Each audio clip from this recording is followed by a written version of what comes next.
And now, weighing in out of the blue corner, Josh the Punk Thompson. 100% agree. And on the other mic, he weighs in from the red corner, Big John McCarthy.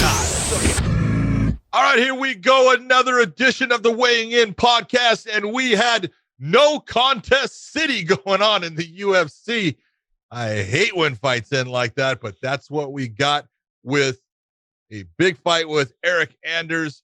And then in the main event, Leon Rocky Edwards was looking sharp. Belal Muhammad was doing everything he could to give him problems and got poked in the eye. Josh, what do you think about what occurred tonight with that fight? It's very unfortunate. This is what happens in the sport. We've talked about this several times. I mean, with the eye pokes, just the UFC needs to do something about their gloves.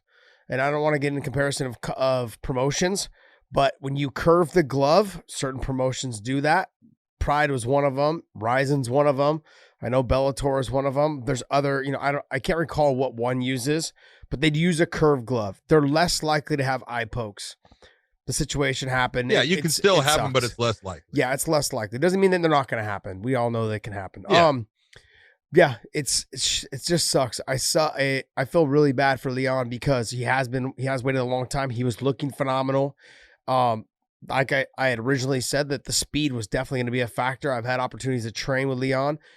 He's super fast. I've trained with T Wood when he was in his prime. Extremely explosive, and we've seen that throughout his career. Leon is that next step up of explosiveness and speed, and he's very accurate with his punches. We saw that in the first round. That straight left, right down the pipe is it's money, and the way he sets it up and the way he gives the feint to the hips, he's phenomenal, man. He's phenomenal. Do I think that they're going to give him a title shot off of this? I don't really know who else they would give a title shot to, just to be honest. And I mean, outside of maybe a Colby Covington. But because there is some drama there, but I think it's Leon's turn, regardless of how this all panned out. I mean, Leon got a little bit of the ring rust off. It's a shitty situation to be in for him. The long layoff, finally getting a paycheck, all of those things adding up. I think he should still be next. Just my personal opinion. He looked good. The ups and downs of you're fighting Chimaev, now you're not. Yes, you are. No, you're not. Now fighting Belal. Like it's a shit situation to be in where he's at. But I think it's a good time and a good opportunity for him to fight, I think, Usman now. And I'd love to see that fight now, and how they've changed. The other thing as well is there's still some aura, I think not aura, but some mystique about how much has Leon changed since not just their first fight, but the last 2 years. We haven't seen him in almost 2 years. I can tell you a little bit about that from what happened tonight. Yeah, I mean, like his speed, I know is there. His feints, his hips, all those things. He looks so calm and confident. The way he switched stance so many times and was able to be on point with everything. Those things I think are going to pose a threat to Usman. But Belal was able to actually turn him a couple times against the fence. And you do that with Usman, Usman's going to put you on your back. So there's a big difference in that type of wrestling between Belal and Usman. But I don't know if Leon will be able to get up against Usman. And so when you're talking that, like, will they fight in a smaller cage? That's a big difference as well. Will there even be a next fight for him right now? Will it be somebody else before he gets to the title? Those are the questions that need to be answered. Will he get a title shot off of this? I don't know. I really don't know. He looked good up until that moment, but I don't know. Yeah, he was looking very good as far as if you look at the way the fight was playing out. And I love Belal Muhammad. And as soon as the fight started and Belal tried to put pressure, he couldn't do it. And this is when you talk about the difference in levels of fighters. And you do this time and time again. And then all of a sudden they'll start a fight and you come across with a guy and all of a sudden he's making you step back. And when Edwards all of a sudden just took the position and made Belal Muhammad step back, that's your first indication. There's a level change of what Belal is now facing, because he pressures everybody. It is who he is. It is what he does, and he's good at it. And you saw right away, Leon Edwards took that away. His ability to switch stances, the way that he does it is flawless. Flawless. It's beautiful. It's like watching Barichnikov dance. I mean, it's so smooth, so effortless, and seamless in the way he does it. His southpaw stance he's better at, and that left hand coming straight down the pipe is brutal.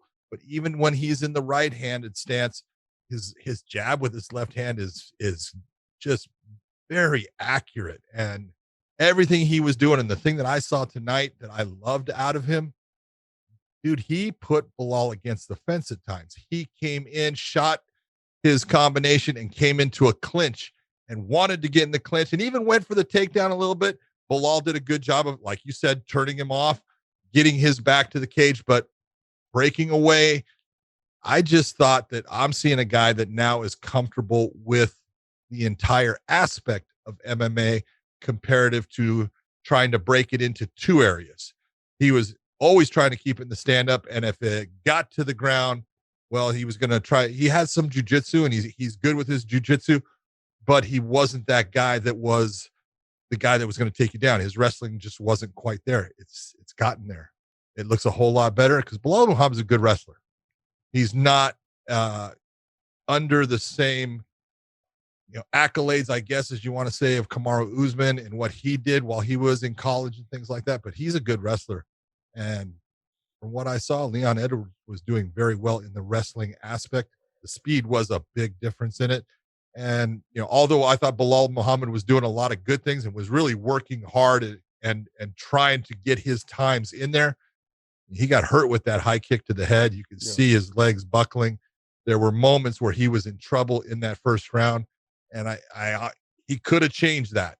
But what you were seeing was up to the point of the eye poke, which was unintentional. That's a guy trying to mask that kick coming over the top, and he stuck him in the eye, and it was I didn't want to see Belal fight from that point because he was going to be diminished. He wasn't going to be able to fight. I know he wasn't going to be seeing out of the eye, and bad things were going to happen because that was his right eye, and that left hand had already been hitting him. So, it's unfortunate that the fight ended the way it did, but it happens. I don't know who this Barishnikov guy is that dances, but Leon did look good when he was switching stances. Man. Potentially like a dancer. Yes, potentially like one. Overall, like I would agree with you. The speed was a factor. The changing of the stances was a factor. The way he took the center of the cage right from the beginning, started pushing Belal back. But look, all of those things aside, I want to make sure everyone understands. I'm not counting Belal out. No, this fight was a 5-round fight, and he had said, and we have seen in the past, but like he had said in his pre-fight interviews, that this is a dog fight. He knows how to make it a dog fight. We've seen that in some of his past fights. He knows how to make this a dog fight. And Leon hadn't been in there in a long time against somebody who was a dog.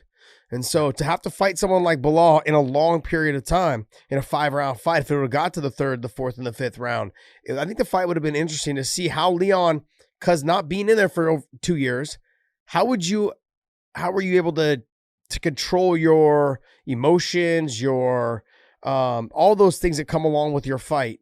How are you able to control that in the 4th and 5th round? Sometimes there's that adrenaline dump. You get into that 3rd round, you're like, you start to get tired in the 3rd round, knowing it's a 5-round fight. The end of the 2nd, into the 3rd, you start getting a little bit tired. You get a little bump of like a second wind around halfway through the 4th. Sometimes at the end of the 4th, knowing that, okay, there's one more round left. I got enough in it for me for 5 minutes. So, I mean, all that stuff aside, I actually wouldn't mind seeing it run back.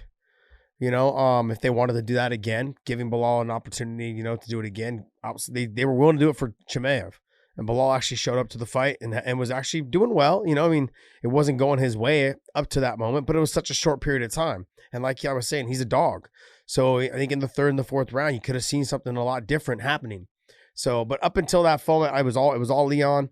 Leon's speed, his hip feints, all those things were a factor. The way, like you said, he mixed it up. He is a completely different fighter. And he will be a different fighter when he fights Usman. How will that play out? I don't know. Will that happen next? No one knows. No, that's true. I look at it from what I was seeing in the fight. Belal had to be in control of the pace of the fight to do exactly what I thought he could possibly do. I thought he was going to lose the first couple rounds. That just based upon speed and what I knew that Leon Edwards brought. But if he could push the pace on Leon and make Leon work, he could get into that 3rd, 4th, 5th round and make those rounds work for him and drag him into that water and then start to make the water come up higher and higher and start to drown him. From what I was seeing with Leon controlling things, being very calm, being relaxed, that was not going to take place in that fight. Yeah. That was not going to be the outcome based upon Belal being able to drown him. Belal was going to have to put him out with shots. And could he have done it? Sure, but it wasn't what we were seeing up until the point of the eye poke. But again, maybe they'll bring it back. But I honestly look at it and I go, there's no better fighter that you could put against Usman right now than Leon Edwards. He proved how good he is, just the way he looked coming off of almost 2 years layoff. He looked good. He looked really good. Yeah, I thought he looked phenomenal, but I just think it was it's not a big enough. Yeah, I can understand. It's not big enough for me to pull. I would like to see him fight Usman next, just to be honest, because I've already seen him fight Colby. I've already seen him fight Gilbert. I've already seen him fight Masvidal. And I haven't seen him fight Stephen Thompson though. But but then you get into like Chiesa, and we've already seen him fight T Wood, and it's like you're kind of getting into people he's already fought. I'd like to see him fight Leon. I know he's already fought Leon, but like it's been a long time. It's been long enough to where Leon is a changed fighter since then. They're both changed fighters. Both of them. Usman is a lot better and Leon's a lot better. I don't know if the outcome's going to be any different, but I think it's going to be a different style of fight. There's going to be a lot more respect, I think, in this fight. I think Usman can appreciate how Leon has grown since then as well. So it should be, I think that would probably potentially be the next fight. I'd like to see Stephen Thompson get in that mix as well, man. Yeah, so would I. I like to see that. Ryan Spann and Dan Ige both had great performances. Ooh, Dan Ige. Yeah. I thought that was going to be a good fight. I had picked Dan Ige to win, but I thought that Gavin Tucker was going to be a good fight and that it was going to go close to 3 rounds. I thought Ige's pressure and the way that he just does things would eventually start to break Tucker down. I never thought it was going to be 22 or 3 seconds, as DC said. Oh, jeez. It's like as soon as the fight actually goes, right, is when they start counting. Is that what they do? Yeah, I guess as soon as someone starts to throw a punch is when Dan starts to count. But it's actually, when the referee says either handle it, fight is on, fight, whatever they're going to do, that's when the time starts. So yeah, all that movement, it counts in the time. Interesting. I'm just really happy for Danny Ige. He's a nice kid, man. Really nice guy. I've met him through Ali and some of the Russian guys out in Vegas. We were training with a couple guys over there at Cabrinho's. And really nice guy. He's come to AK a couple times. He's just really kind of quiet, humble, keeps to himself, but hard worker, really hard worker. And I feel like he's always picking people's brains, always wanting to know a little bit more, always asking for a little bit of advice, always kind of, he's just kind of setting his feelers out there going, hey, can you help me with this? And very respectful, very nice guy. Couldn't have happened to a better person. I'm hoping he gets the $50,000 bonus or whatever it is. Yeah, he's got a kid on the way. That's awesome. Yeah, he's got a kid on the way, that's amazing as well. So, congratulations, my man. Happy for you. Couldn't have happened to a better person right now at the time that you needed it. So good for you. That's a big win coming off of a hard loss that he had against Cater. So yeah, good for him. What else in this? Oh, the Jonathan Martinez fight and the Davy Grant fight. I thought Martinez was gonna run away with it after the first round. I was like, oh, he's just too clean, too crisp, too much. Like you could just see Grant going real loopy, not really like he wasn't sitting down on anything. But then he came out in that second round. It was just like, oh no, I'm gonna push you around. I'm gonna let you know I'm the boss. And the loopy stuff was getting through right off the bat.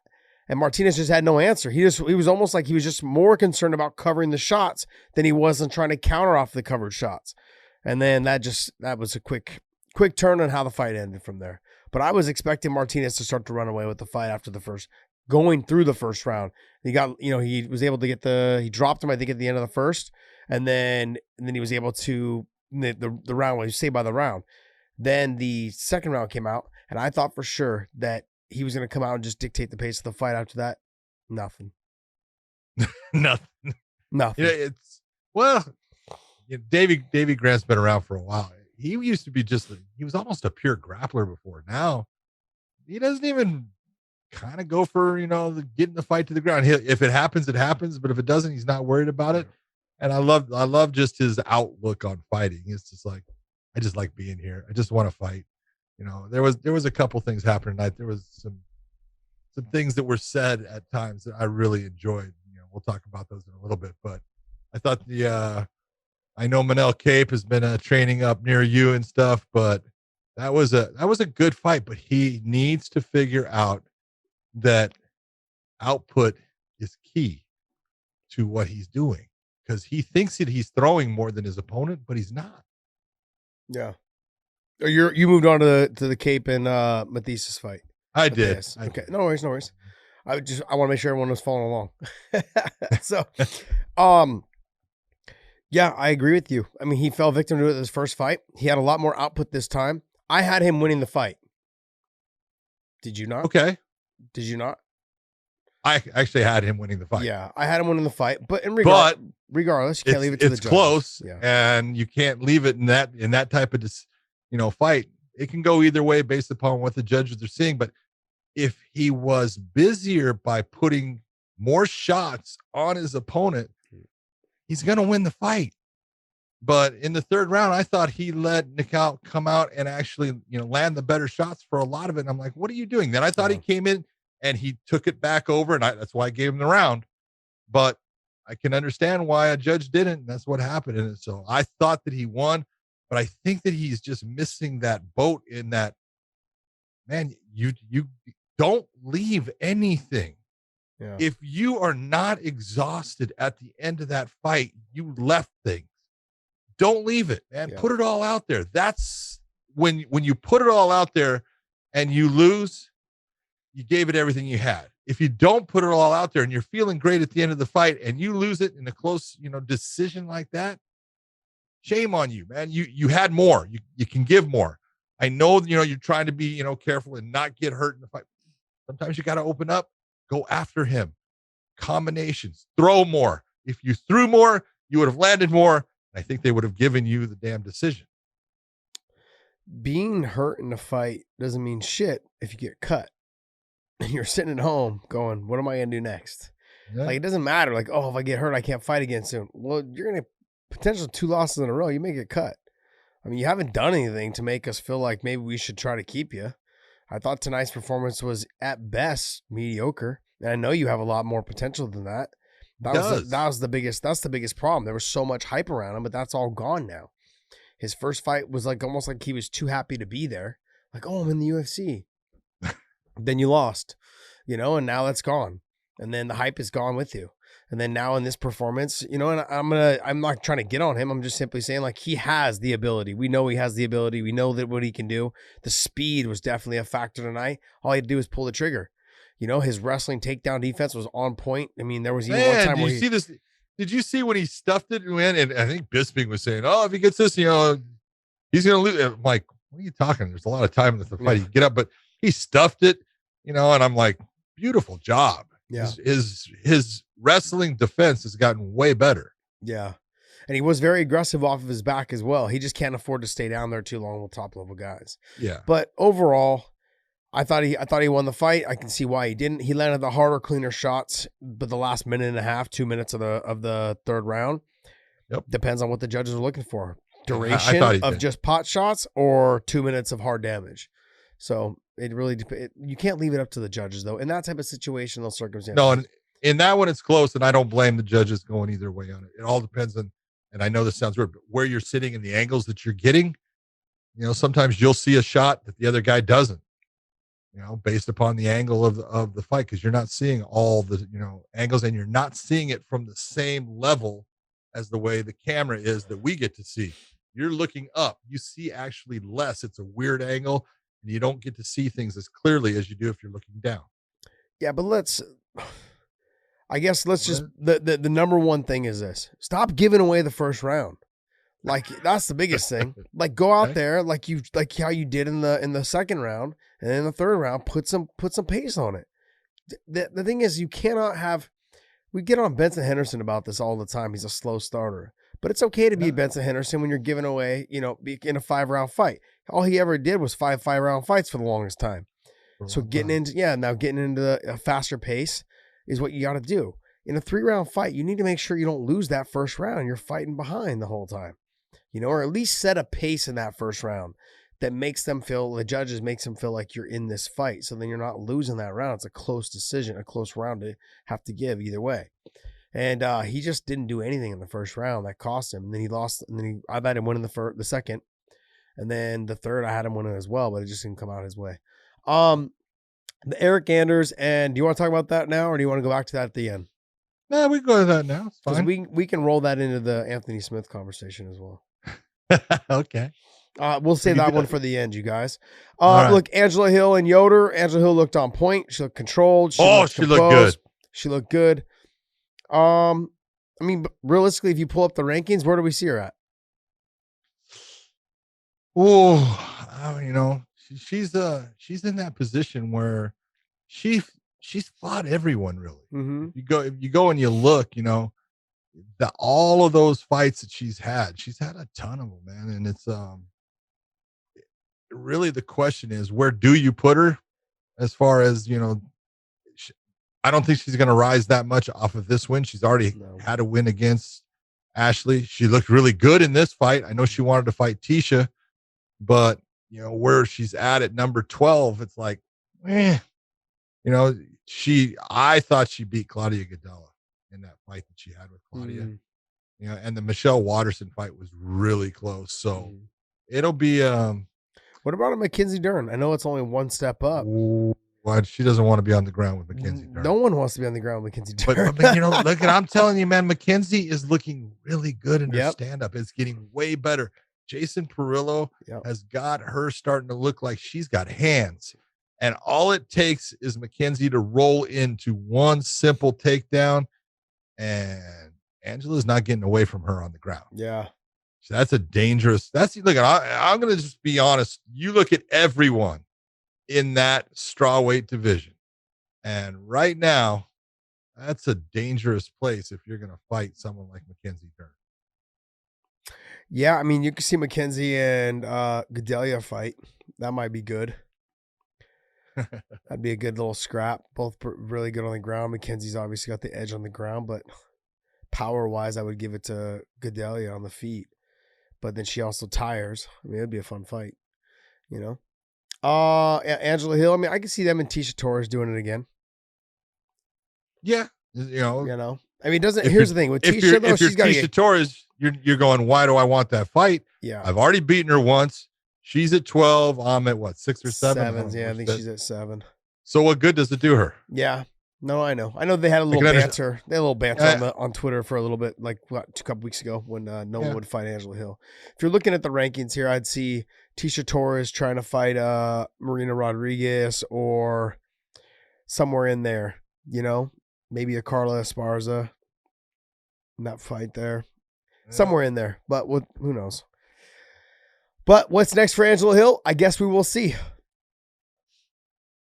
We will. She fights all the time, so yeah, she'll be back. The next fight is the one that I fight love. of the night. Oh, hands down, fight of the night. Thank you very much. Yeah, dude, Charles Jordain, man, I love you. I love what he said in the middle of the fight in his corner. I want to be a champion. I got to go out and prove me. And man, he did some cool stuff. I've never seen anyone do the jump off of the fence over your opponent to land a hammer fist. That's awesome. Come on, that was cool. He took over that fight, and that was a tough fight. He was having some problems in that fight. I thought Rojo was doing, some really good stuff. He was a solid, tough guy.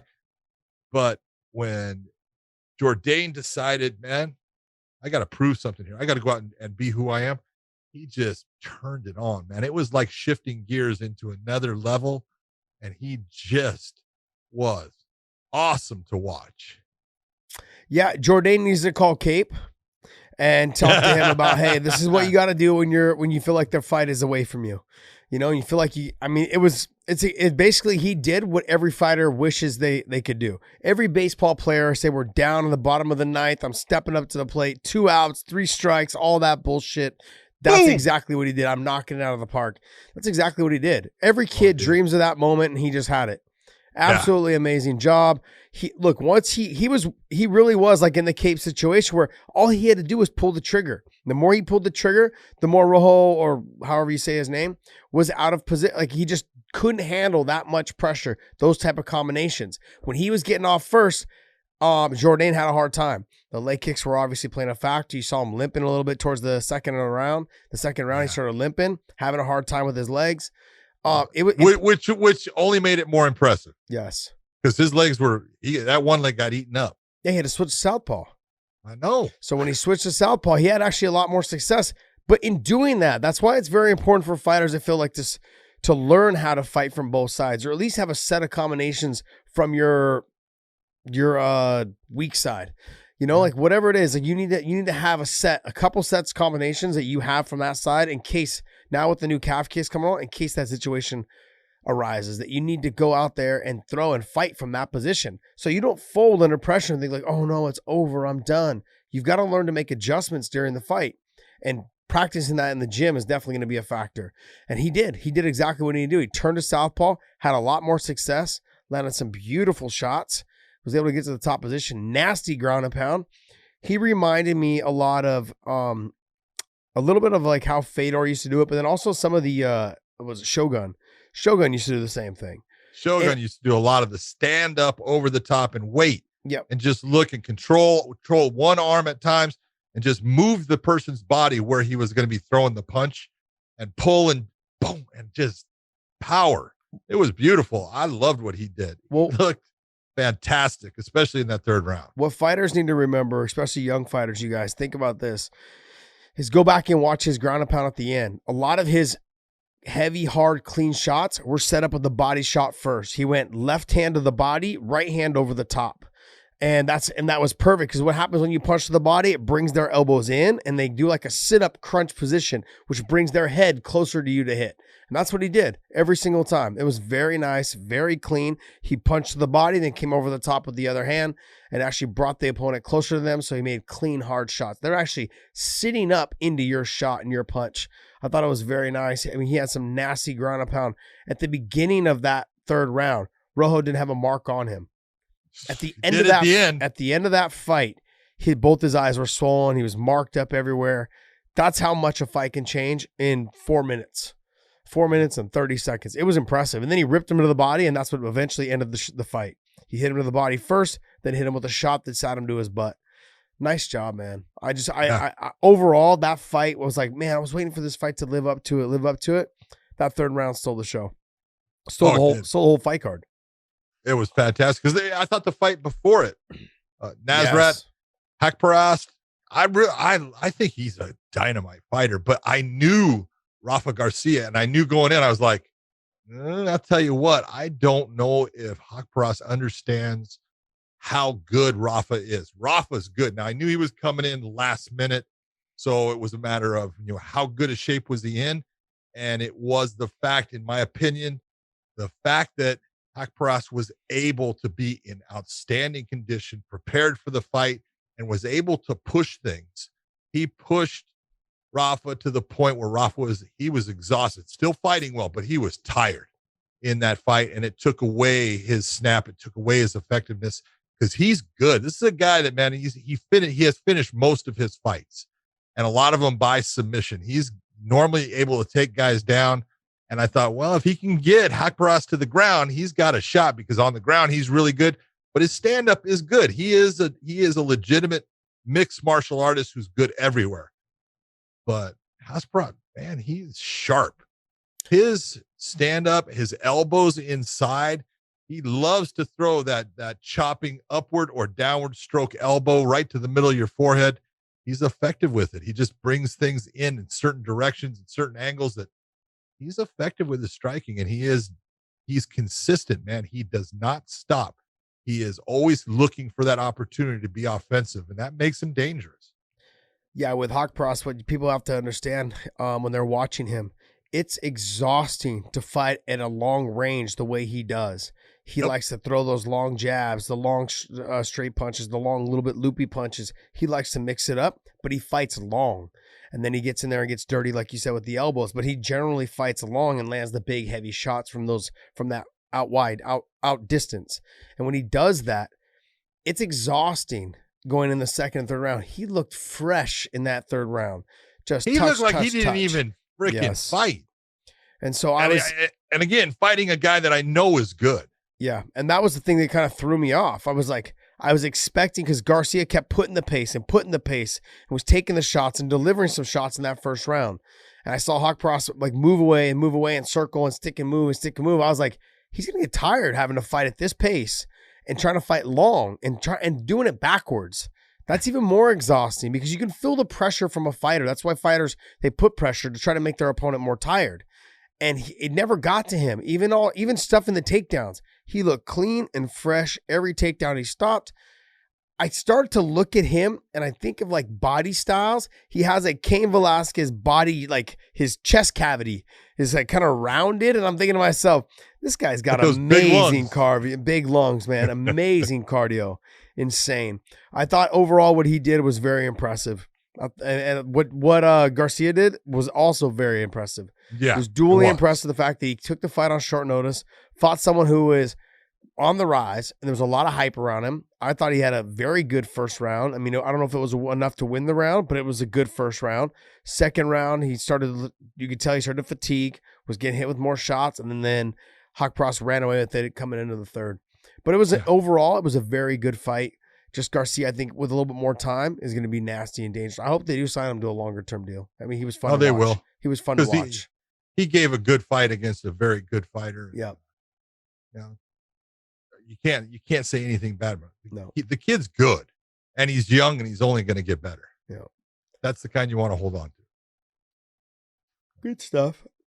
Oh, all right. Well, let's get into this Eric Anders and Darren Stewart. And Darren Stewart, and we will roll into the Anthony Smith stuff, which kind of is all, I think, together. Yeah. But because let's even and look, everyone knows I'm friends with Brendan. You know Brendan. I like Brendan, but he had said some things also about like you can't put a fighter in these type of positions, to make the call. Well, the issue is you're going to see what happened tonight, John, is they left it up to the doctor, and a lot of upset fighters are going to be pissed off when their win bonuses get taken away. When the doctor says, walk to me, and the guy and you walk to them perfectly fine, and the doctor says, nah, nope, you can't fight. Every time you go to a doctor and you have an injury from training, that doctor will tell you do what? Take 4 to 5 weeks off. Don't train. Do you have to get hit? Do you have to grapple? You shouldn't wrestle that hard. What do you think's going to happen when I get in the cage?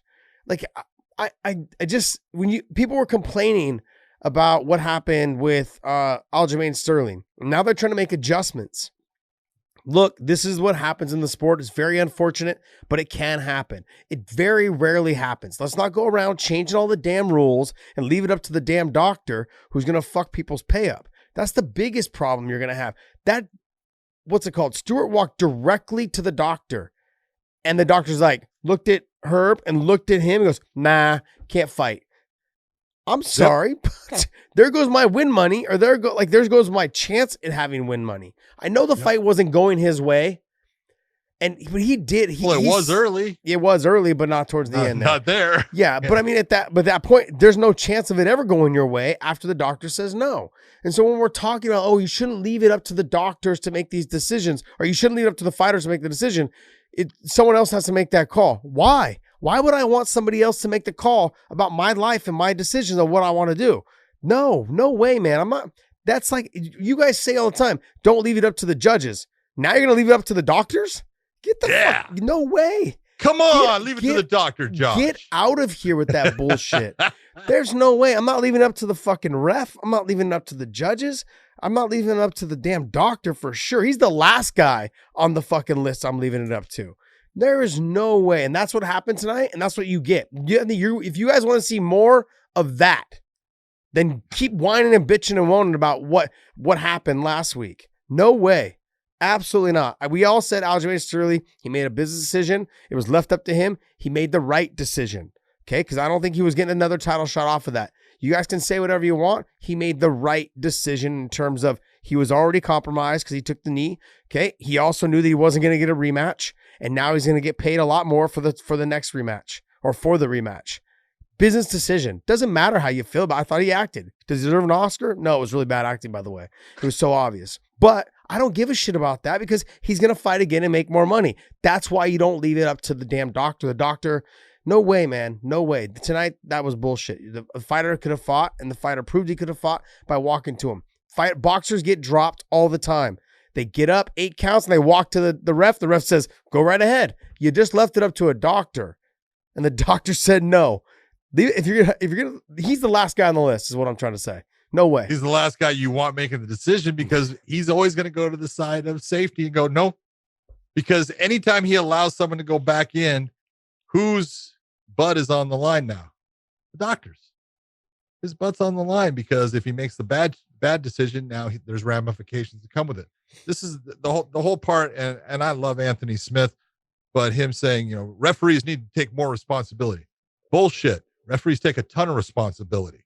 But if you think that referees don't have to basically, let's say, report or be under the auspices of anybody and they just get to do what they want, are you guys fucking nuts?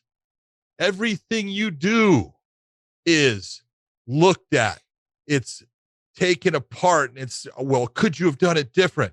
And when it comes to athletic commissions, there is a specific way that in combat sports, things have been done. Okay. I can tell you, I did a kickboxing match in Nevada one time, and it was Raymond Daniels against Nicky Holzgen. And Raymond gets a cut in his eyelid. And the cut in his eyelid is so the point where when he closes his eye, you can see his eyeball through it. All right, that's a bad cut because the eyelid is real thin skin and it's hard for the doctors to fix it. And they always want to, hey, you get a cut in the eyelid, if you get a cut in the tear duct, we are stopping the fight. It becomes problematic for the fighter based upon the way we stitch it. We can actually, if we don't stitch it correctly, if the cut gets too bad, we can stitch to the point where now it becomes a bump on the fighter's eye and he gets an eye problem. There's all these things that happen that people don't think about. And so I've stopped the fight. I tried to let Raymond go to a certain point. Finally, I said, that's it. I just stopped it without the doctor coming in. Okay. So I took responsibility like Anthony Smith. I got reamed.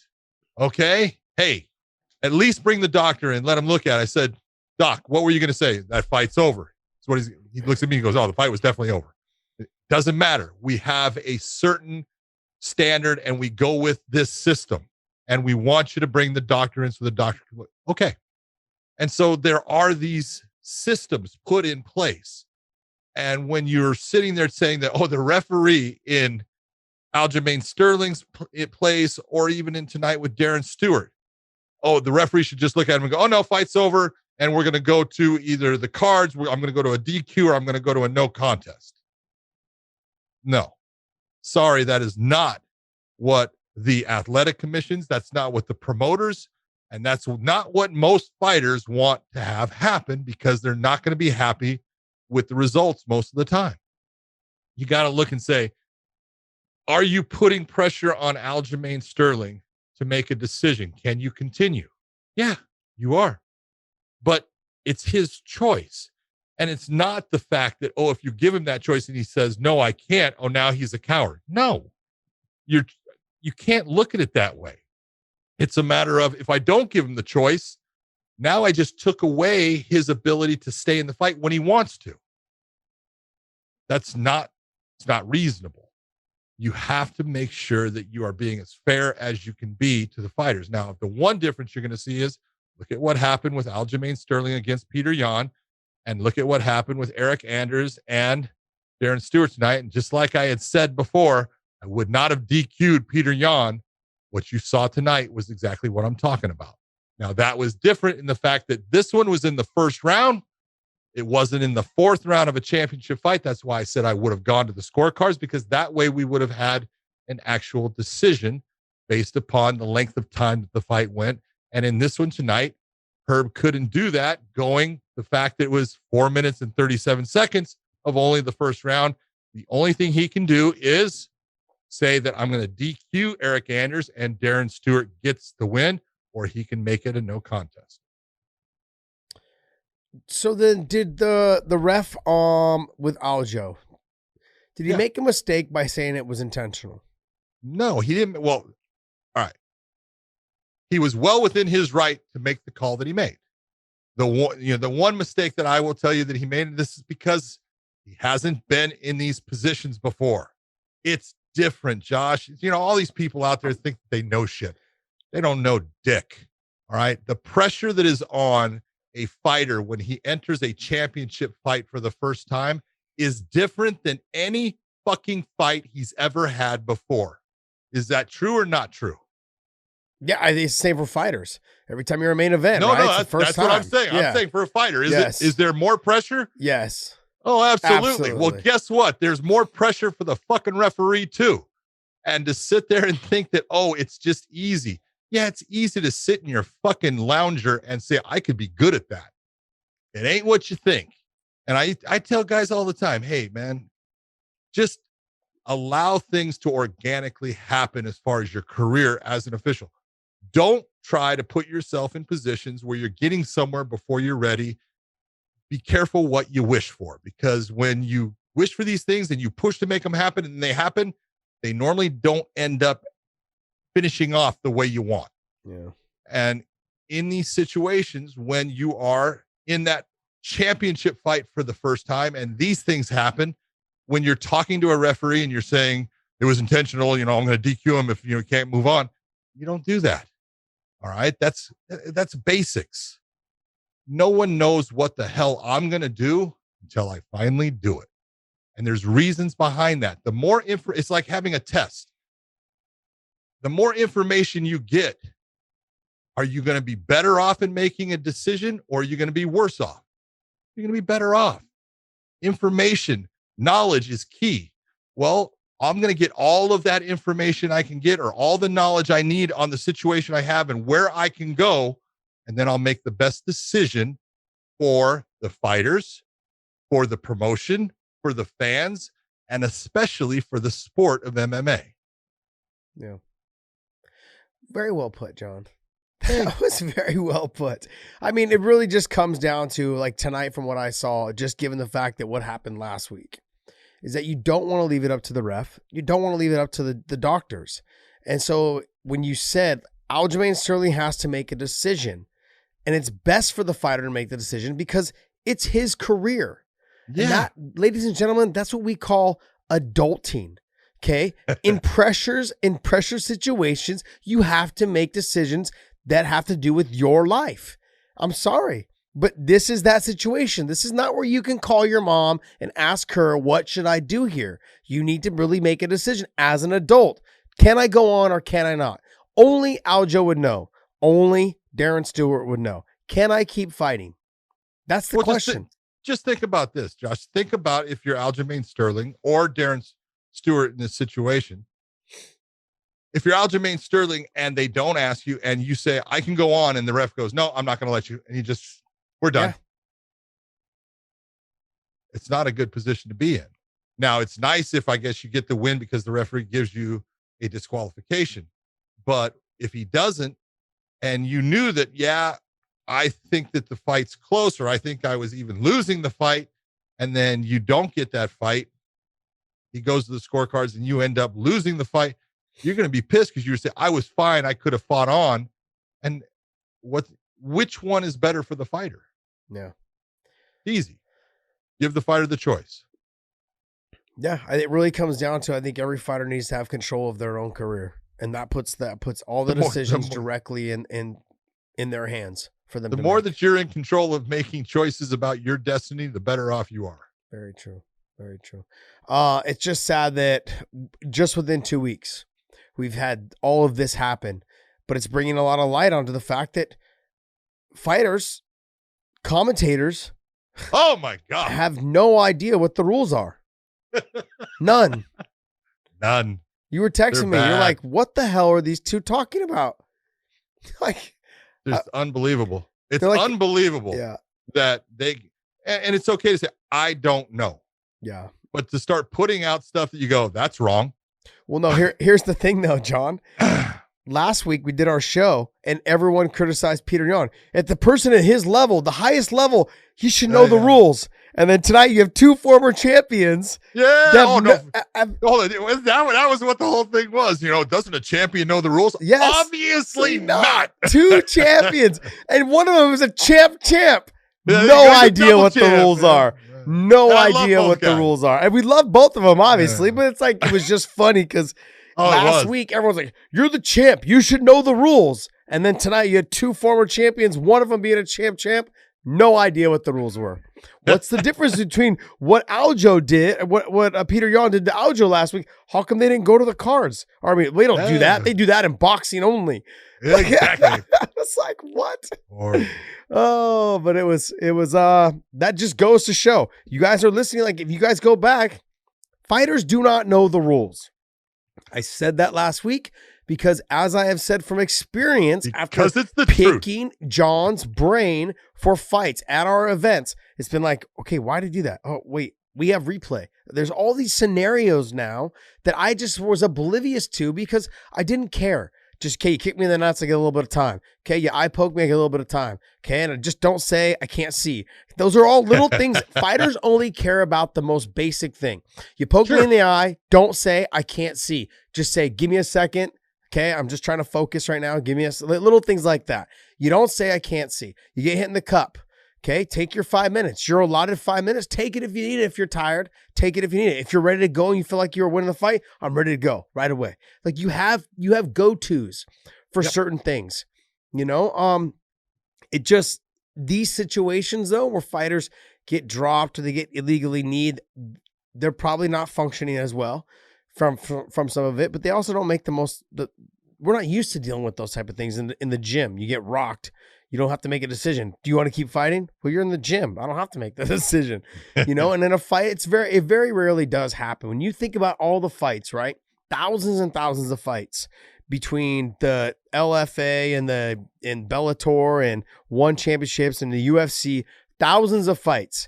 How often are the fights decided by a DQ or a no contest? Very rarely, you guys. Very rarely. So when we're talking about let's change the rules, we shouldn't put it in the fighter's hand to make those decisions. Let's not change the sport because one thing happened. Okay, it's getting out of hand. I think because so many people have so much access to the internet, but none of them know the damn rules. Look them up. It's not like it's hard. We used to think that people were dumb because they didn't have access to information. Well, that's bullshit. There's so much damn information now. People are still dumb. You know, they don't take the time to look this shit up. They're just stupid lazy. So this is that scenario. And look, and that wasn't directed towards anyone. That was just simply the fact that like we have access to the rules. And as fighters, we still don't look them up. Bottom line. You don't care. Yeah, and it's okay. I understand why. Yeah. But But let's, I really just want to leave it at this is, fighters, control your own destiny. Don't start trying to have the judges and the doctors and the referees make the decision for you because you'll be very unhappy later on in your life. You never want to leave it up to anybody else to control what is your destiny. Never. Agree. So, all right, let's talk about some. Very nice to see Mike Beltran refereeing in Nevada for the very first time. You know, he was so nervous he tucked his stash inside of his shirt. But he did a really nice job. That was a good stoppage in the Dan Ige fight. He got over there real quick on Gavin and stuff, and he's just a great referee. So it was very good to see him finally working in Nevada where he should have been a while ago. I was going to give him a hard time. Good job by Nevada to be smart and bring him in. I was going to text him and tell him it was an early stoppage. I was. He's like, oh no. I know how I've seen him. I never knew what he was like before. I mean, I know he refs some of my fights, but I never knew what he was like before a fight until we started doing commentary and he did our events. He stretches, he gets amped up, he's like asking questions. He's nervous as hell. There's a lot of pressure. Yeah, it's a lot of pressure. So it was it's good to see like him finally, like you said, in Nevada, reffing some events there. I'm the beard in the shirt.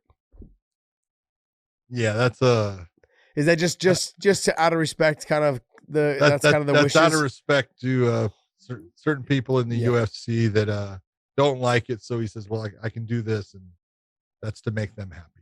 Yeah, I mean, hey, you know what though? I'm glad that we get to have him there. He is the best ref. Herzog. I love it. I love to say that in front of John.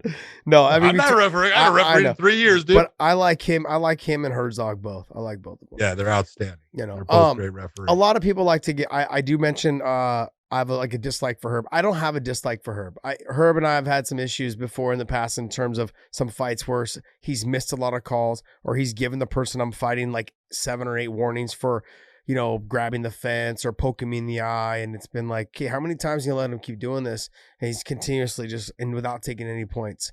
You know, it just, that was kind of more my frustration with Herb throughout my career. And it just seemed to happen with him all the time.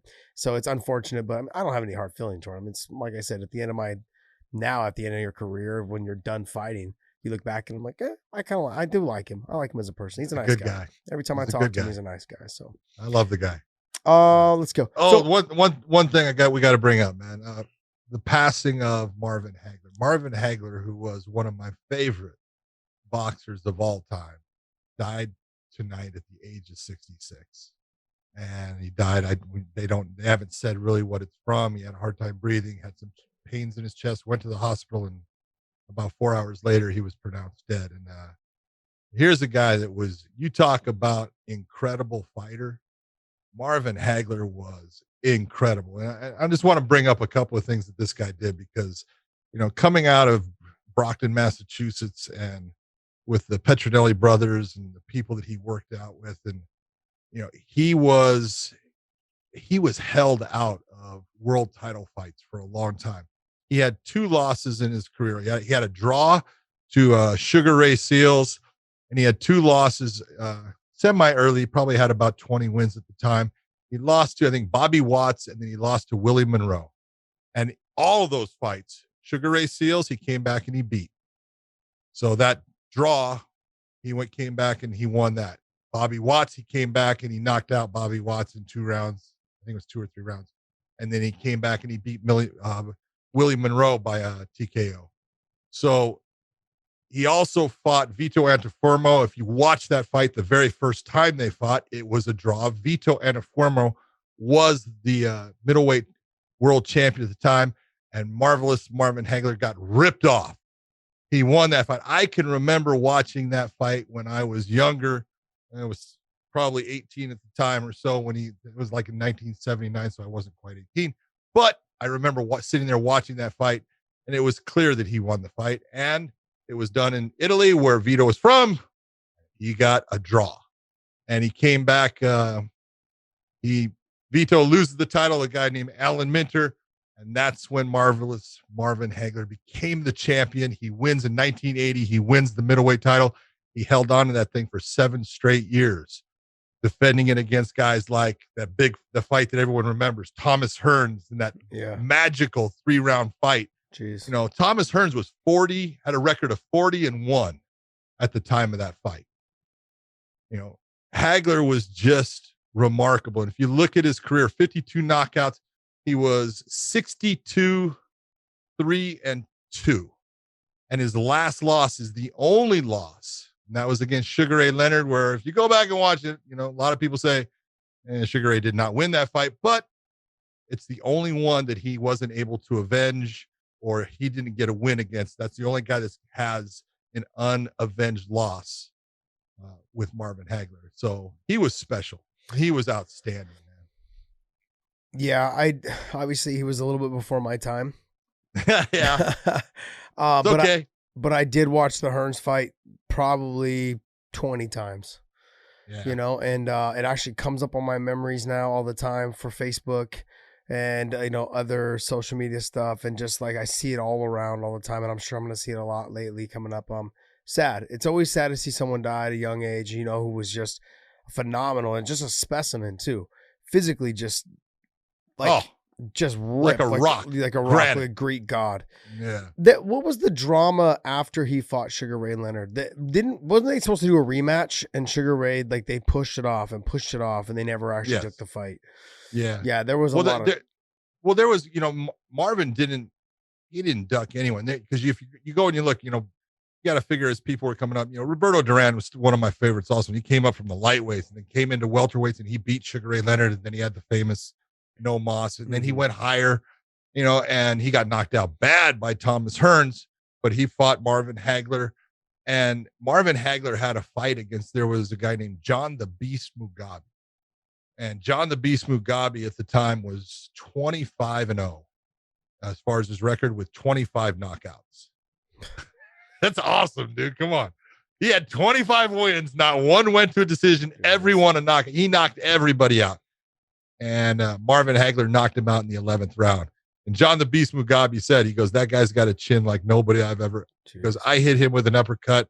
What did he say? Something about the uppercut. That uppercut would have rattled the bones of my ancestors. And he goes, and he barely flinched. Yeah. And so he fought everyone. He didn't duck anybody. He was just, awesome. He always wore the velour or velvet like trunks and the high socks. Remember you don't remember the old socks in the 70s? It was like the athletic socks with the 2 bands or 3 bands. Yep. Yeah. He always wore those. And so I just love the guy. He was one of my favorites to watch. But his fight with Ray Leonard didn't go his way. And then he wanted a rematch, and then it was just being put off. And he said, that's it, I'm retired. Well, I think a lot of people had a hard time with him because he wasn't very marketable. Like in terms of like friendly marketable, is from what I understand. Like he wasn't somebody that had the Sugar Ray Leonard look, the charisma, all that stuff. He was very dry. I heard he was a nice guy. But I'm saying super nice guy. I met him. Yeah. He was such a nice guy. Now, obviously he wasn't fighting and stuff when I met him, but just an incredibly nice guy. Yeah, the stories that I've heard some stories around boxing gyms of people that knew him and this and that. I mean, I don't know anything specific in terms of, but they just said like when it came to the marketability, they wanted to market someone like a Sugar Ray Leonard. They wanted to market, of course. Who had a little bit of that flam, like was good looking, spoke well, was just, I guess, easier to sell to the public. But he just was a stone cold killer. And I watched, like I said, I've watched that Hearns fight 20, 30 times, probably at least. Oh, well, he was a southpaw, but he had a piston, just a jab with his right hand that would just kill guys. Yeah. And he would just flick that jab out time and time again. Then he'd bring a big left hand either to the body or up top. He was just a workman-like effort every time he went out there. Always came forward, always came in. Never backed off anyone. I love the guy. He reminds me a little bit now that I'm sitting here watching some of his clips. He reminds me a little bit of Evander Holyfield. Yeah, a lot. Little style that Evander, a little bit of a bounce in his step. And I didn't really just click until this very moment that I had seen him fight. Like the two things, the way that they were so chiseled, both of them were extremely chiseled. Take big shots and just keep delivering and stuff. Great. He's just fun to watch fight though. That right there, that's the Jon the Beast Mugabe fight right there. Crazy. Yeah, rest in peace, legend. I mean, nothing else. Best wishes to his family and everyone close to him.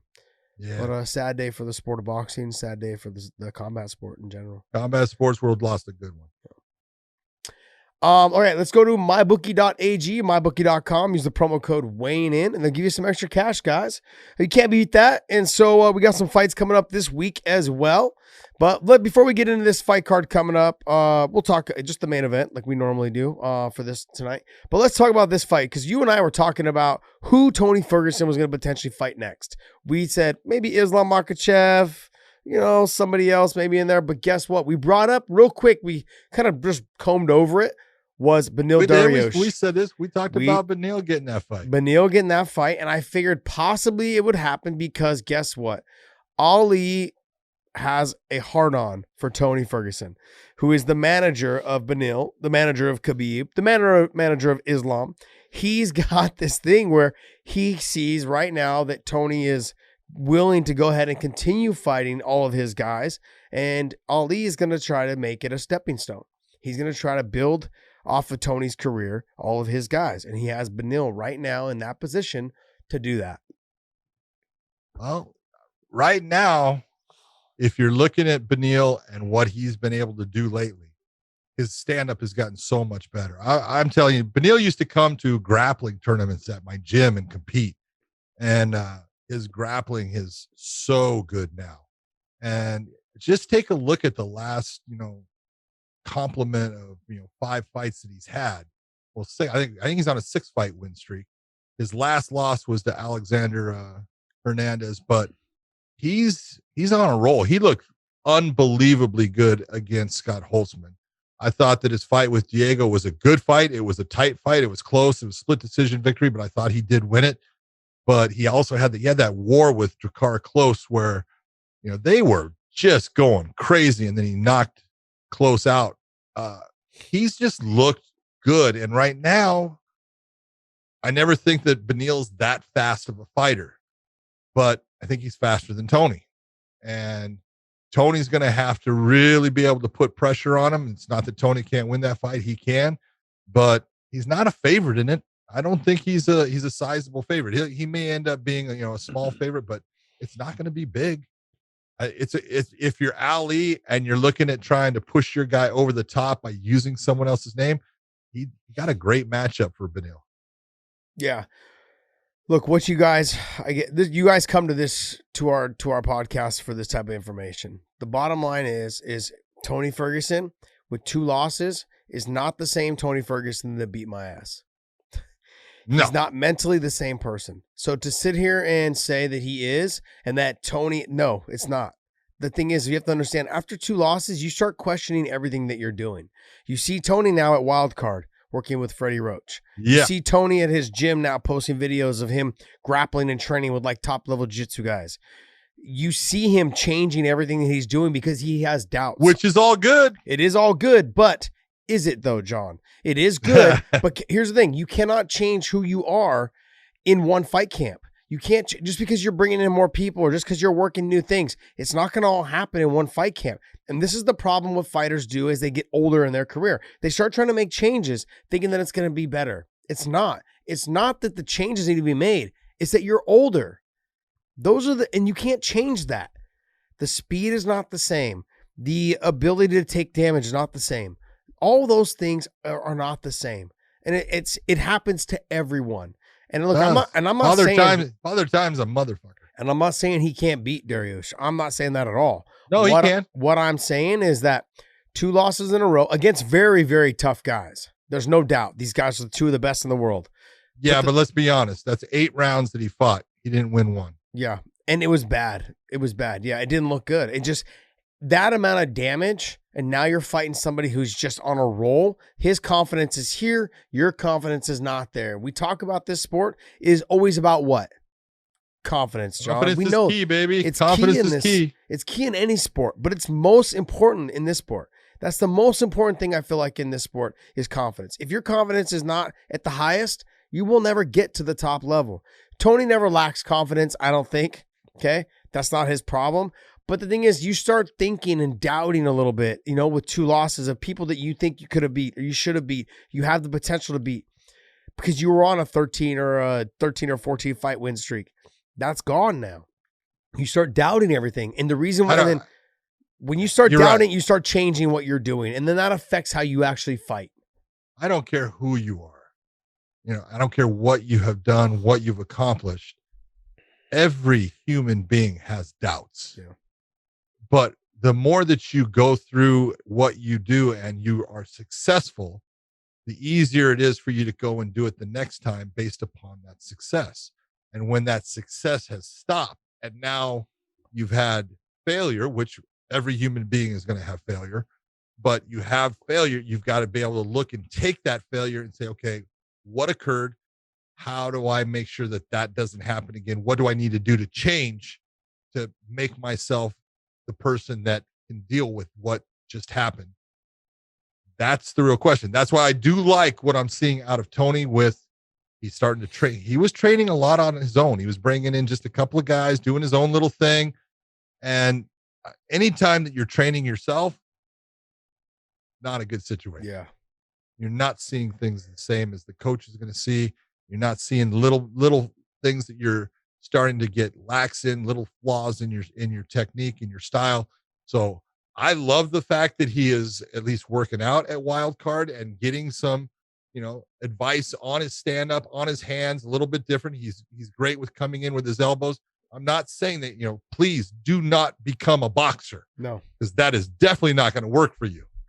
But little tiny things in technique might be a difference maker as he moves forward. So that's a good thing. And then with the ground, when you get put in positions like he did with Charles Oliveira, when you believe that cannot happen, I don't care how good someone is on the ground. I'm really good on the ground, and they're not going to be able to just mount me and do these things. And then it happens. It's telling you again, I may not be at the level I thought I was, and there's guys that are ahead of me in that level. I need to learn more. That's a good thing. I'm glad he's doing that. So he's going to find out that Beneil in the stand-up, he's got it going right now. He understands his length. He understands when he's sliding his feet in so he can, do his damage and where he wants to go to exit out. And then on the ground, he's good, man. He is really good. I think that Tony has an advantage in the wrestling category, but not that much now. Beneil's good with his wrestling. So this is going to be a tight fight. It's close. Yeah, I think it really comes down to how Tony uses his front kick to keep the distance in the range. Beneil's going to walk forward. Tony's going to have to use that front kick to keep him at bay. Stay long with the punching. And when they get in close, Tony's nasty with his elbow. He's got to stay on top of that. Beneil leaves himself out of position all the time. Okay. Bingo. And so when he reaches in something and Tony can make him miss and counter with an elbow, make him pay. Yeah, make him pay every single time. Tony has all the ability. There's never been a doubt about that. And look, and I'm not saying that it's not good he's not working with Freddie Roach. It's not good. I'm not saying that it's not good that he's working with new people. What I'm saying is sometimes when older fighters or any fighter that has ran out of success, that is having problems with doing what they've always done and not working, they train with someone new, and then when they get in the cage or they get into the boxing ring, all of a sudden they're thinking too much and they're not the same fighter. I understand exactly what you're saying. Yeah. Do I think it's good? Yeah, of course it's good. But I just don't want him to go out there and change who he is. And you just said that a second ago.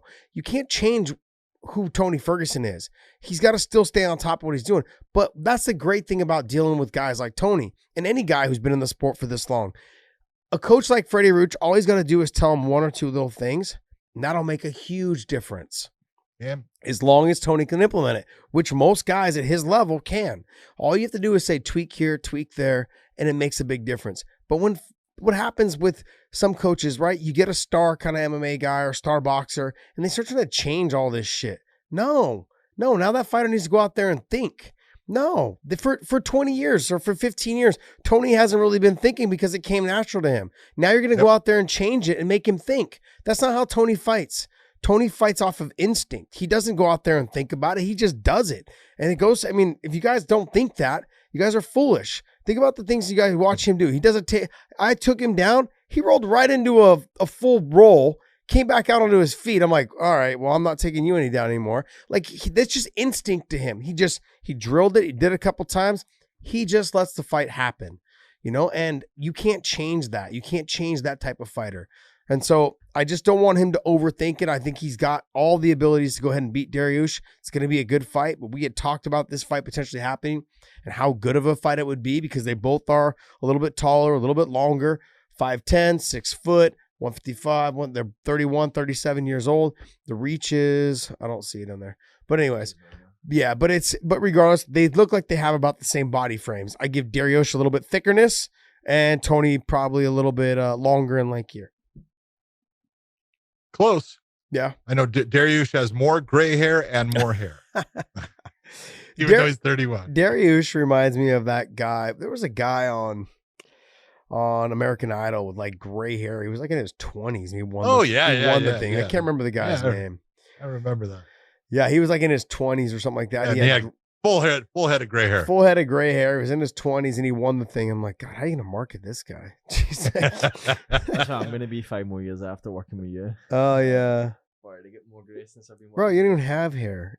What are you talking about? Yeah. Got nice, beautiful head of hair. Well, one of the things that's been happening there with Beneil is he's been asking for that fight with a guy in the upper ranks, and it wasn't happening. Finally, he got it. So hey, again, this is one of those ones. Be careful what you wish for, but this is a good thing for him, and I'm glad he finally got that fight. Yeah, you got Beneil at 9. You've got Tony at 5. I would imagine it sounds like Islam and RDA are pretty much talking themselves into a fight.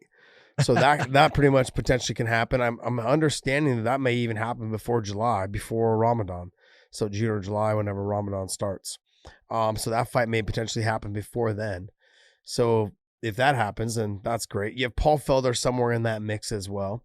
You know, I was saying maybe Dan Hooker and Tony, only based on the fact that they're both kind of tall, long, and lanky kind of thing. But I mean, now we have Dariush. I think it makes for a great fight. You know, like I said, Dariush leaves himself out of position. Tony can capitalize on that. Tony, I think to me is I don't want to say the better grappler, but he's the sneakier grappler. He's got more tricks up his sleeves on how he sets things up. So Dariush is damn good. Yeah, physically stronger. I think Tony's not a strong guy. He's just got big hands, good wrist control. You know, from what I remember. So you know what I mean.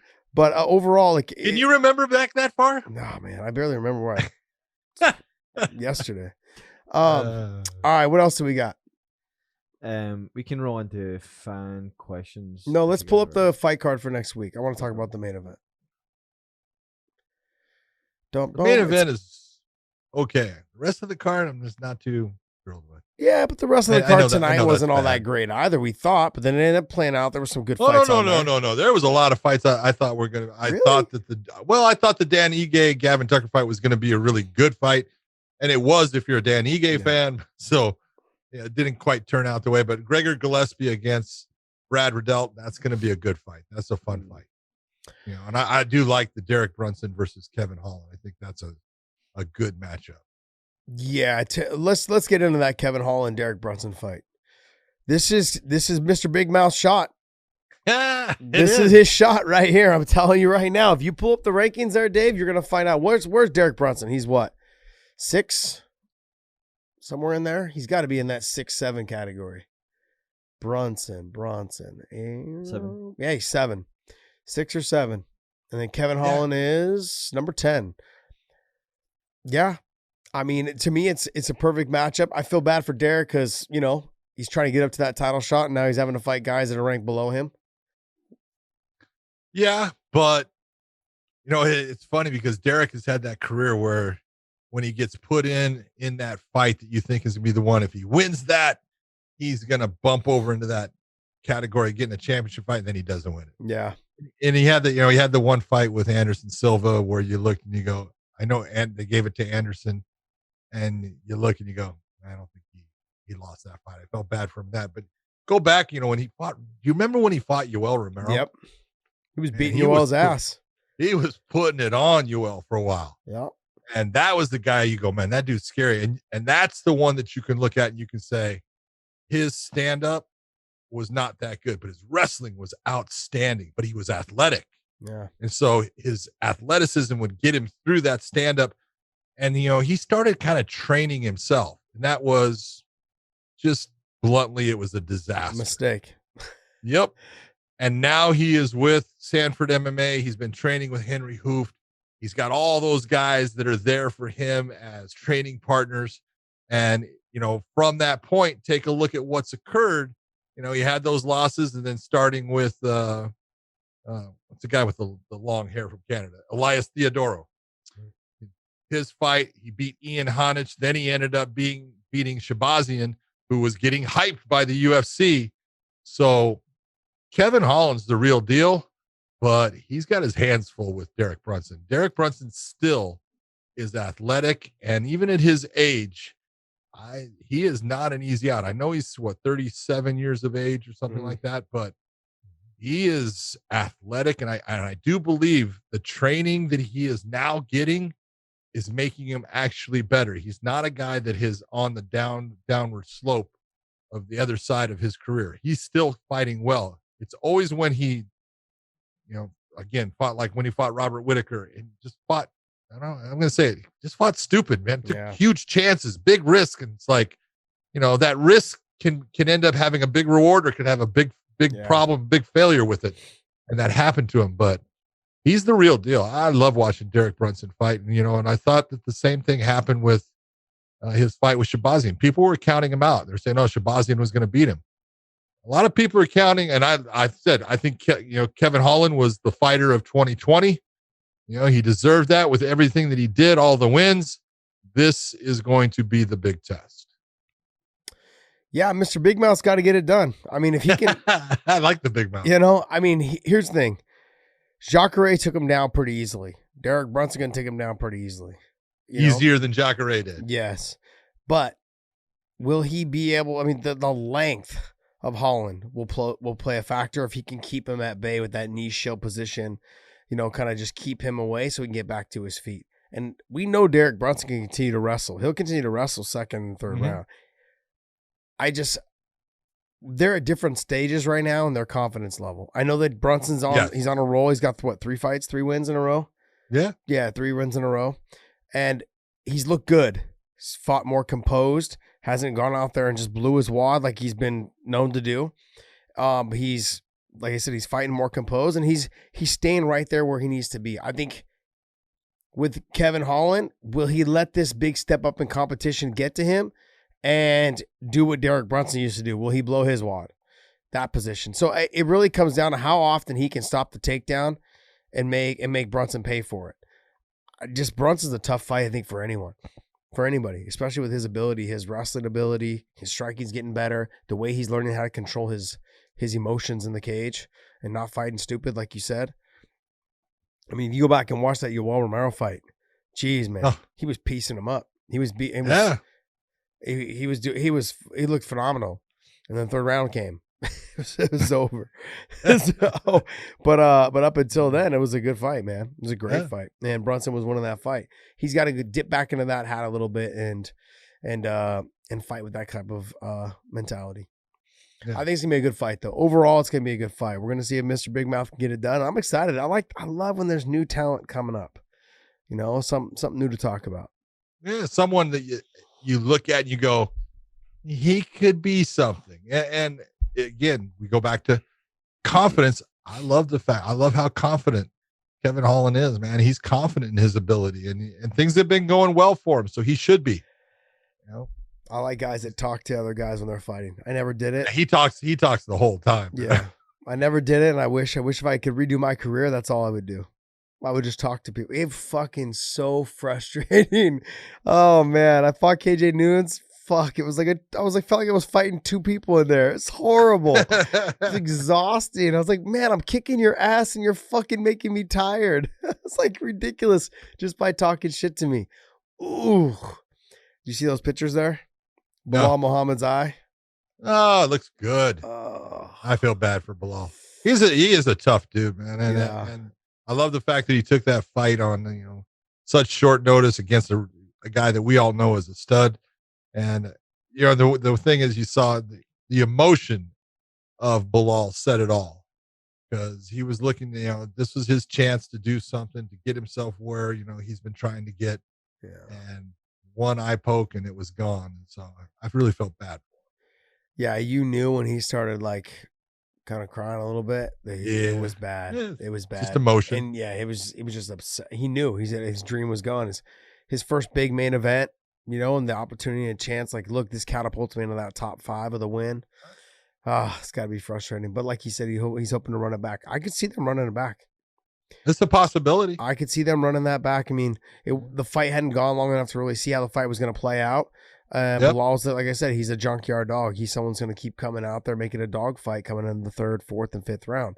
Leon was looking great, but we didn't get enough of it. We didn't get to see enough. So I can see them running that back to see. Leon Edwards, so these are kind of their first statement since the fight tonight. Bilal saying that he's no permanent damage, he wants to run it back. But apparently Leon Edwards in his post fight says he doesn't see any point in running it back. Yeah, I mean, like Leon said, the writing was on the wall. I was gonna put him away. He said, I only fought him because all the other guys turned me down. The writing was on the wall. I was winning the fight clearly, and I don't feel I need to fight him again. I need to move forward. Well, yeah, you cannot blame Leon for what he's saying there. He's trying to get a championship fight. I don't blame him, and best of luck to you in getting it. But if they don't give it to you, I'd like to see that fight brought back. Yeah. Yep. Has Leon fought Stephen Thompson? No. I think we talked about that. I said that was a fight I would love to see. put Stephen Thompson against Leon. Everyone's saying, you're an idiot. Stephen Thompson's hurt. You can't make that fight. Hey, guys, I talked to Stephen Thompson. I know what he can do. So I'm not that big of an idiot, even though you're saying that. Proof that Stephen will take that fight right now. You guys. He was on our show, Stephen Thompson was, and he said, dude, like, I could be ready in a couple weeks. Yep. That was a month ago. I know. So, yeah, he's always training. He's always ready.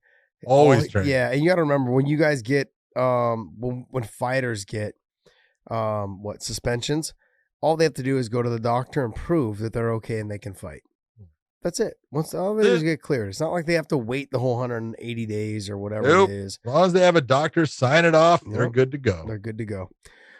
Dave, let's get into some fan questions. What you got for us, buddy? Let's do it, man. Let's do it, man. All right. So I've got Scott who asks. Scott who? Scott who? He wants to know, are you two planning to have the show together in the same room soon with interviews? Oh, with interviews. No. We'll be traveling soon. But here's the thing. When we travel for Bellator, you guys have to understand that we're stuck in quarantine during this time, so we may have to film from opposite rooms. We would like to drop our shows on either like Tuesday or Wednesday morning early, something like that, try to keep a routine for you guys to follow. But even if we aren't able to keep that routine, you guys got to hit that little bell off to the bottom right corner. That'll give you guys notifications on when our stuff is coming out. Because we drop almost every time on Sunday morning. We drop at 6 a.m., 6 to 8 a.m. But we're also playing around with some of the graphics right now. The algorithms, and we're seeing which times are best for us. And so last week we dropped early Wednesday morning. We normally drop Thursday morning. Well, we ended up doing a lot better views on this show, last week's midweek show. And so we're going to try it again this week and try and drop again probably on Wednesday again. So we're still kind of playing with it. We just appreciate you guys following us. Hit the thumbs up, share our videos, all those things. But the main thing is hitting that bell, because then that'll let you guys know when we drop. So you guys don't have to keep checking on YouTube to see when our newest show is coming out. So if you guys can do that, that'd be wonderful. And also, if you guys have any other issues, like find out like when we drop, we still kind of hit up on Twitter. I still say, hey, our next show, I'm about to head to the studio on my Twitter. So @TheRealPunk, and also on my my Instagram is @TheRealPunk. So if you guys can give us a follow, and John has John McCarthy MMA for both, right? Twitter and Instagram, correct? Make it easy. Yeah, make it easy. So, what you got first on fan questions? NGLev asks, I know I'm late, but I have a question for John. What would have happened in Stipe DC3 if DC said he couldn't continue due to the eye poke? Considering Goddard didn't see it and it was a title fight, I'm wondering how that would have been handled hypothetically. Well, since it was not called during the actual fight, if DC said that he could not go on in the fight would have been called, and it would have been a TKO loss for DC, a victory for Stipe. He would have kept his championship. If a foul happens, but it's not called, like it didn't happen. I know that doesn't seem fair, but that's just the way it is. Josh is the perfect example. When I was reffing his fight with Patricky, they come together where the angle that I'm at, I see a left hand thrown, and I see them come together. And when they come together, I see Josh fall down, and then he pops himself back up. And I was in that, damn, I can't tell if that was the left hand or if they had a head clash. And then right away, Josh ends up going after him, and he gets hit with a shot, and it puts him down, and I stop the fight. But if I had seen that it was clearly a clash of heads, I would have stopped that fight at that time, but I did not do that. And because it was a foul, no doubt, when I go back and I watch it on film, it was a foul because it wasn't the hand that hit him. It was a clash of heads. But if I don't call it, like it didn't happen. And because of that, I retired. Hey, hold it. You're welcome. Thank you. Greatest moment of my life. What else you got for us? Glass Fanatic asks, do you think Anderson Silva could have been double champ during his prime against guys like Shogun, Rashad Evans, or Jon Jones? Who's this? Yes, absolutely. Here, let's make it as simple as you can make it. Anderson Silva was the 185-pound champ. He did fight a guy who was the 205-pound champ for a while, who beat Quentin Jackson and then lost his title to Rashad Evans, who was Forrest Griffin. And how did that fight go for Forrest? Yeah, he got pieced up. He got pieced up badly. So could Anderson Silva? Yeah, it really depends. If you're saying how would Anderson Silva have done against Jon Jones, that's a different time frame in Anderson's career also. So it depends on what part of the time frame of his career you're talking about. Could Anderson have beaten Rashad Evans? I think he could have. I'm not saying it would have happened, but yeah, he definitely has the talent. He could have beaten Rashad. And honestly, he could have beaten Shogun.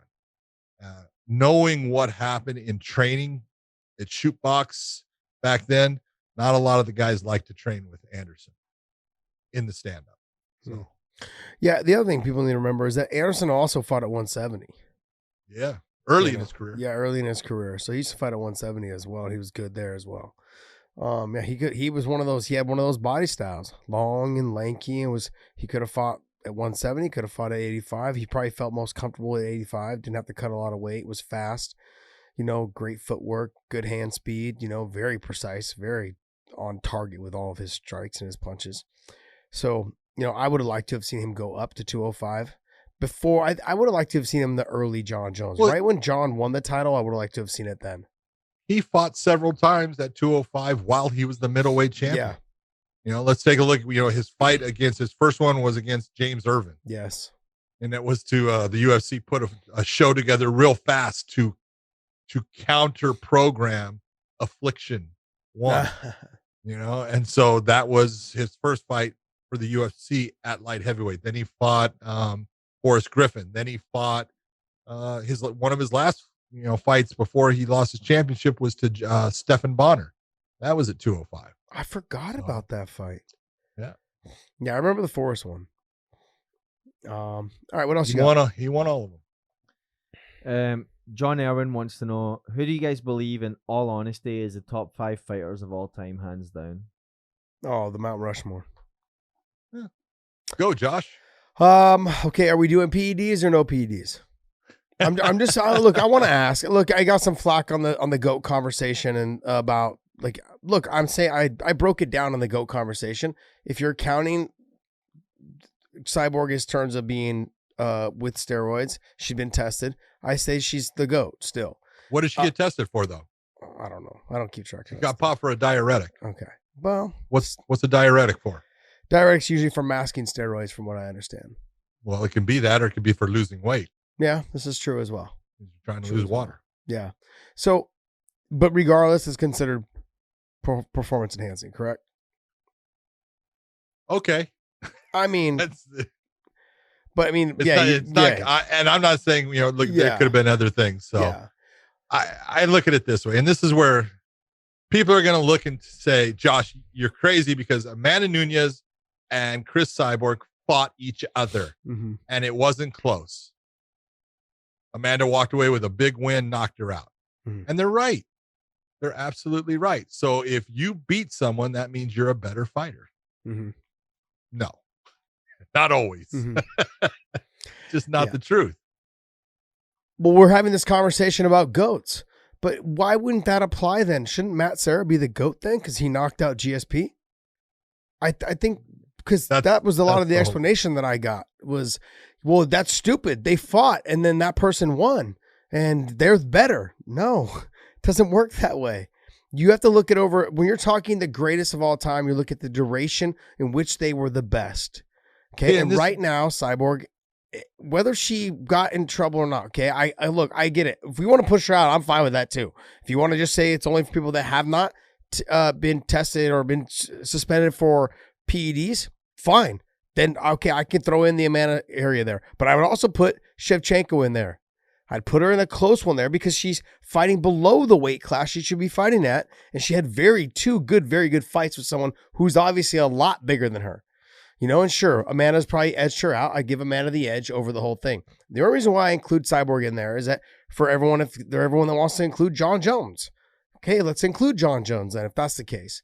I'm just simply saying if you're putting them all together, the greatest of all times, the people that I have at the top, if you want to just not even say like, oh, PEDs, okay, whatever, just ignore it. Okay, fine. To me, Jon Jones is number one.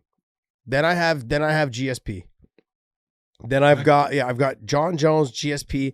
I've got Cyborg. Then I've got probably somewhere in there Amanda Nunes.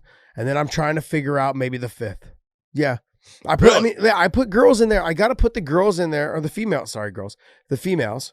Okay. I've got to put the females in there to understand, like, they do have, their sport has not caught up to where the men is because they have a lack. There's not a lot of women that fight, but they've got a long way. They've come a long ways.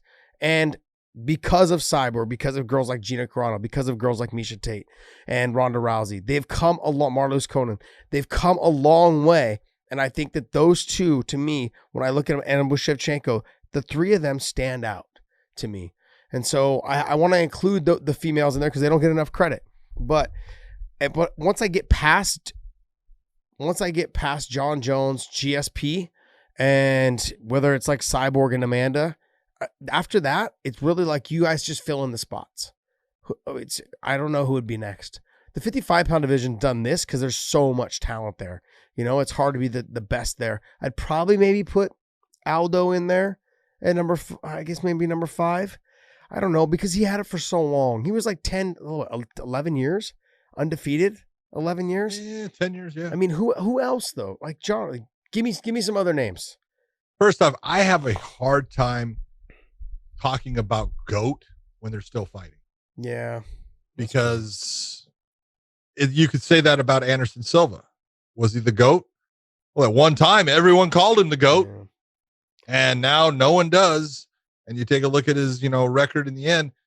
So it really depends on when the person is gone. Fedor, he was the GOAT.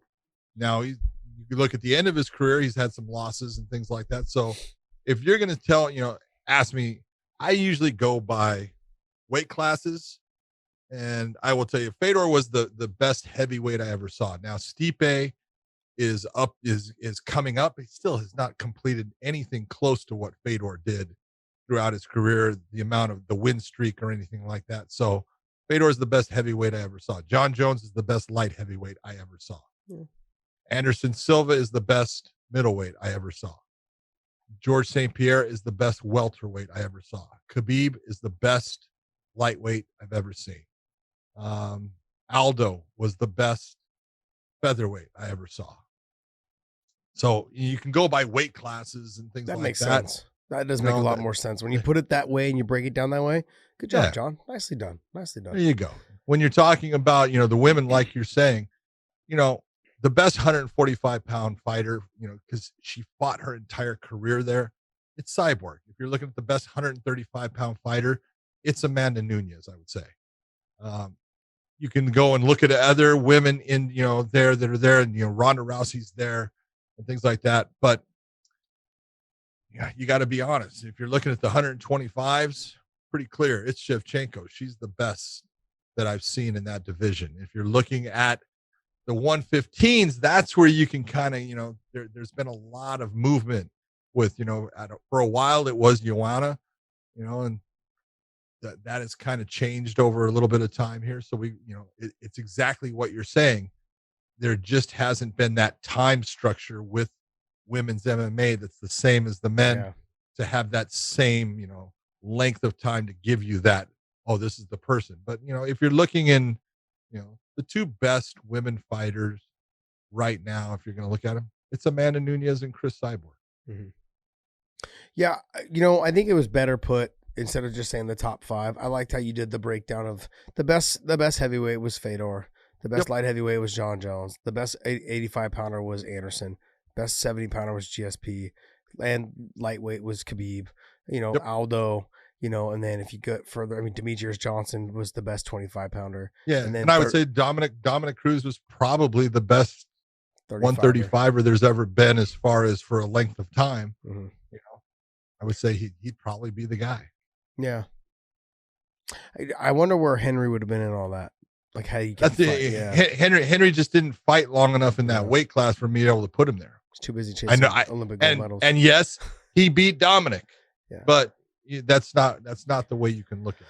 Yeah, because you look at, like, when you're talking about the greatest of all time, like, how much did Fedor ruin his legacy by fighting till now? You know what I mean? Like, he's, that type of person. Anderson Silva, same thing.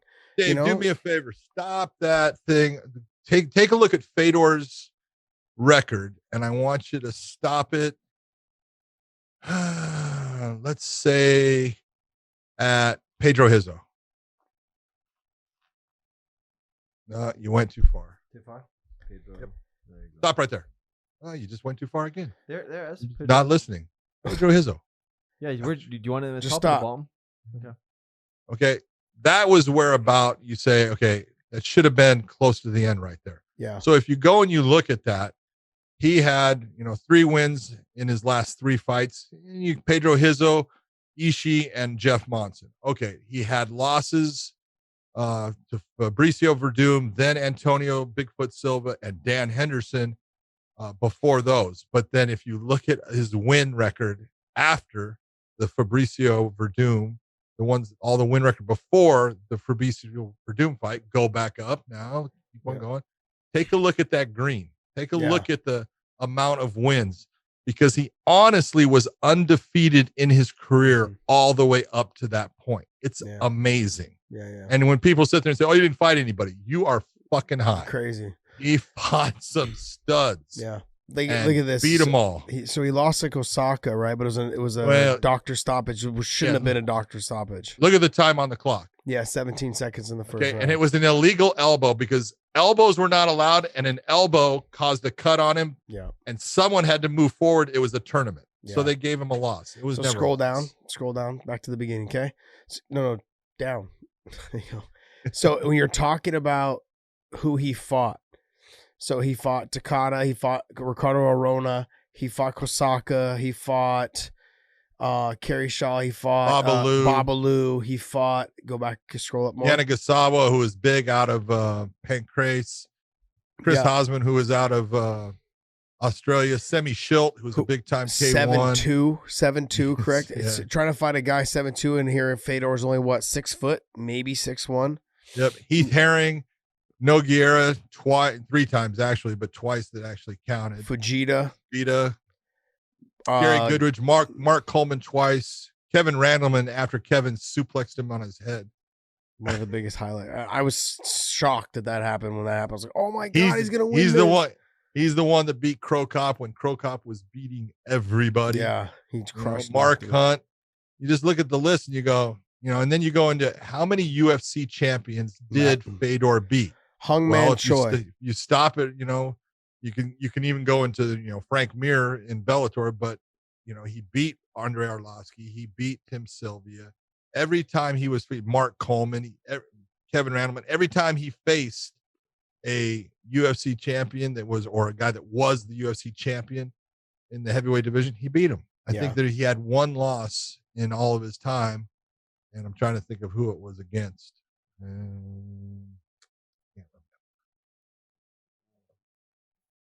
Can't remember, but pretty amazing. No, you guys have to remember when he fought Semi Schilt, he fought Hungman Choi. Both those guys were like 7'2", 7 something foot. Yep, just ridiculous. And you have a guy who is 6 foot, 6'1", not a big guy. He was never a big heavyweight ever. He was always probably the smallest guy in there when he fought. He was fighting a guy like Nogueira was way bigger than him. He fought Nogueira 3 times, correct? Yep. He fought Tim Sylvia, who was also 6'10", 6'11", 6'8", somewhere in there. So, 6'8", 285. Brett Rogers was a big guy as well. He fought some big guys. Oh, he fought everybody was bigger than him for the most part. Yeah, crazy. I think the only guy that I know that was smaller than him was Chael Sonnen. No, Matt Lindland. He fought Matt Lindland. Oh, Matt Lindland. That's right too. That's right. He fought Matt Lindland in Russia for Bodog. Yeah. What else you got? Next question comes from this guy, and he wants to know, how do you condition your feet? I am always injuring my feet, kicking elbows, forearms, and skulls. Please help. Stop kicking forearms and elbows. Learn how to place your kicks and just don't throw them. Anytime you hit an elbow, it's going to hurt your foot. Yeah. It's small bone compared to big bone. It hurts my elbow too. I will tell you, especially when you get a lot of bone spurs, chips in there. But it definitely is. Your elbow's going to win over the foot. Yep. Yeah, I've been taken out of a couple fights because I've kicked elbows, even with a pad on, everything over my. I've got pictures of it. Nasty. The whole top of my foot swelled, probably like a softball size. I had to send it to Sean Shelby right when the UFC had bought Strikeforce. My first fight, I can't remember who I was supposed to fight, and I think it was Carlos Fodor. I was supposed to fight him, and I kicked someone's elbow, and it was nasty. It blew up. I couldn't put my slipper on, my sandals. I couldn't put my sandals on because they wouldn't fit. I couldn't put my slippers on. Oh man, it was horrible. That's funny. Yeah, just you got to work on your placement. People have to remember that there's a technique behind all this, and you have to actually focus on placing your kicks, not just who can throw them the hardest. So you're trying to do damage without taking damage. And so placing your kicks is very important. It's not just throwing wildly, closing your eyes and throwing your kicks or your punches. You've got to place them where you want. You saw a little bit of that tonight with Leon Edwards. Very accurate with his punches. I was just going to say that, in fact, the poke that occurred was a technique of, you're putting your hand up like you're throwing. So you're bringing someone's hands up. If you're going to go to the body with a kick, you're always trying to move those arms away so that elbow cannot be something that's going to end up contacting your foot. So it's everybody that's ever trained, you got to learn. It's placement of your kicks. It's the only way that you're going to get away from hurting your feet on arms and elbows. Yeah. What else you got? Next one comes from Mrs. O, and she asks, for Big John, did you ever find yourself refereeing a fight that was so good that you almost made you forget you were working and brought out the fan in you instead? If so, which one? I will tell you that I worked, fights that I absolutely loved while I was working it. And people go, man, do you wish you were sitting there on the side seat? And hell no, man, I can enjoy while I work. And I did many times. And there were too many times I was absolutely fanboying out like a big dog during a fight, but not letting anybody know. Well, which fights? I'm not going to tell you that. You're not a ref anymore. Go ahead, spill the beans. Give me one fight. Give you one fight. I will tell you that, during the Eddie Alvarez and Michael Chandler. First one? I was second one. I was absolutely, that's the only one I refereed. I can't do. First one was done by Troy Wall. But the second one, I was just absolutely loving what was going on in that fight. It was so fun. I was having such a good time being in there watching, and there was little things happening, but it was, easy fight for me to referee because nothing ever really was done that was bad by any of them. So I was fanboying out like a big dog during it. It was great. It's funny because I think fans, even though when they get front row, they don't quite understand like being in the cage. They don't get the breathing, not even close. The breathing, the like you said, sometimes the talking, the just the feel, the spit, the blood, everything. The sounds. It's just, there's nothing more natural, man, than in life than that. It's so fucking the awesome. Greatest. I love it. Yep. What else you got? All right, last fine question is from JD Russell, and he asks, what top 3 changes would you make to MMA? And his are open scoring, 5 judges, and half-point system with a question mark. Open judges. What else? Open scoring, 5 judges, and half-point system. Which one would I choose? Those are suggestions that he has, but he asks what other. Congratulations with those suggestions. That's nice. They've already been made by many people. But he's saying to the sport, so changes what to the else? sport. Like if there was Which rules. one would I do? Well, no, or your own. Your own. I would tell you that right now, as far as judging, to sit there and just say, 5 judges is your answer. It's not. I've worked too many shows that had 5 judges. Doesn't change a damn thing when the judges don't get what is the most important elements of the fight. So 5 judges can get it, just as right or just as wrong as the 3. The open scoring doesn't do a goddamn thing for anybody. I think it's a ridiculous idea. well, it doesn't change anything. And that's the whole thing is, it's good. If I can say that it's okay. It might be interesting to fans if they have it. It may be that a fighter who thinks he's winning, sees that maybe he's not. And so he'll go after it more. But sometimes fighters that know they're winning, they can back off. I'm not saying that they do a lot, but there are ones that will. So I'm not a huge fan of the open scoring because it doesn't change anything. Really. It can make fights worse.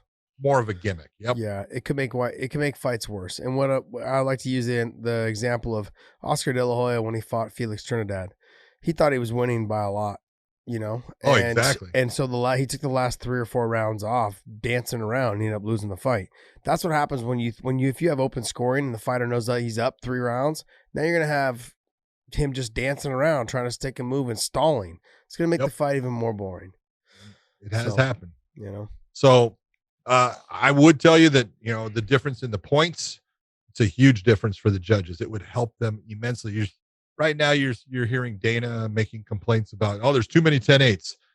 Well, if you would help in creating the fact that we could go to something that gives the judges something they could give a more accurate score with, then you would be helping them. You wouldn't get your 10-8s because right now you've got them guessing between a 10-9 and a 10-8 when a 10-8-5 would be the perfect score. And a lot of them would put it down, but they don't want to make those changes. So you're talking about the difference of basically a 3-point system compared to a 6-point system.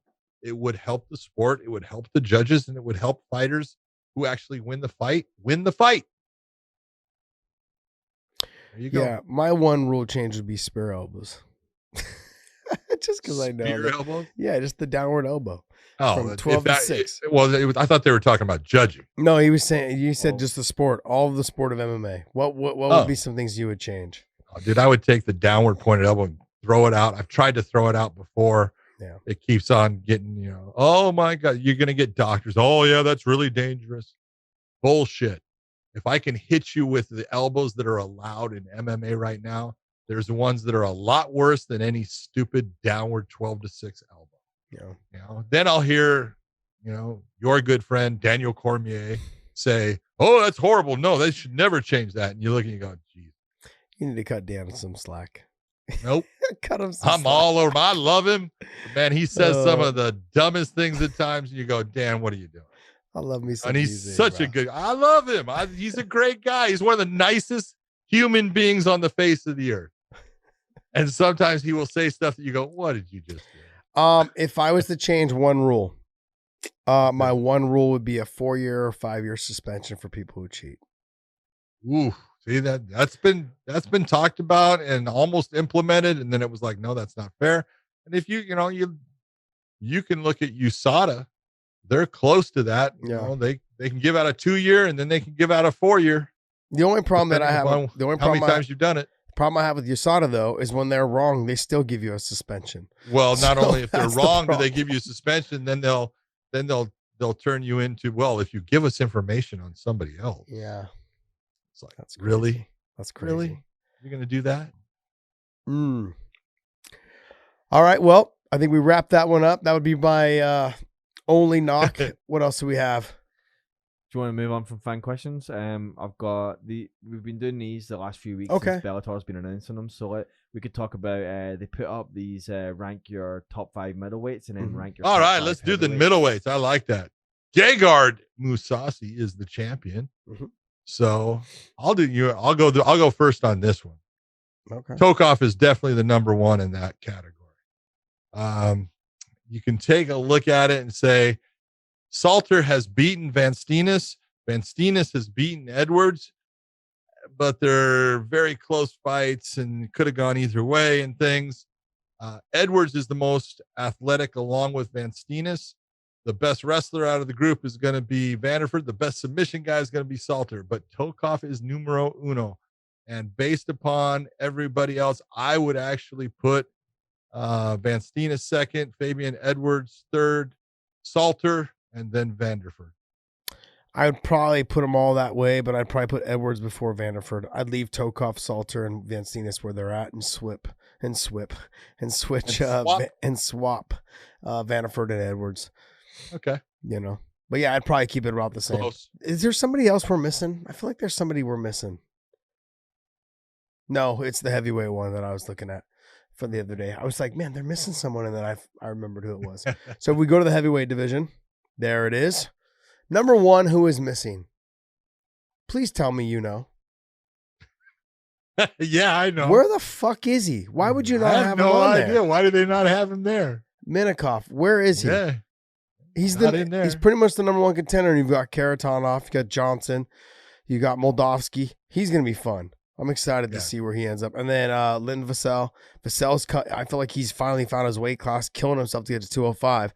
I think he's gonna be happy where he's at. I don't know what's going on with Congo. You know, I know what's going on with Congo. He's hating us. yeah. Fuck you, Josh Thompson. Fuck you, John McCarthy. I love it. Oh man. Oh well. It is what it is. It is what it is. Oh, it's awesome.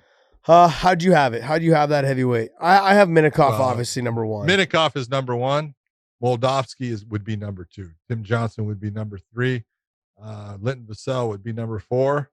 And then it's whoever you want to put, Karatanov or Congo at number five. Yeah. I would have to agree. Yep. Yeah. I mean, I don't know why.